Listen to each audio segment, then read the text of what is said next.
بسم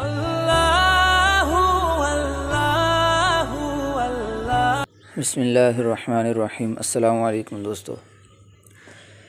وضو کو توڑنے والی چیزیں تقریباً یہاں 8 نوٹ کی گئی ہیں۔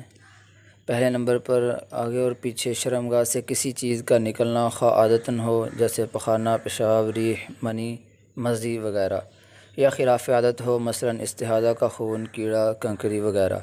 دوسرے نمبر پر بدن کے کسی بھی حصے سے نجاست کا نکلنا مثلاً خون، پیپ، مواد یا بیماری کی وجہ سے نجس پانی نکلنا۔ نمبر 3 منہ بھر کے کیا کرنا۔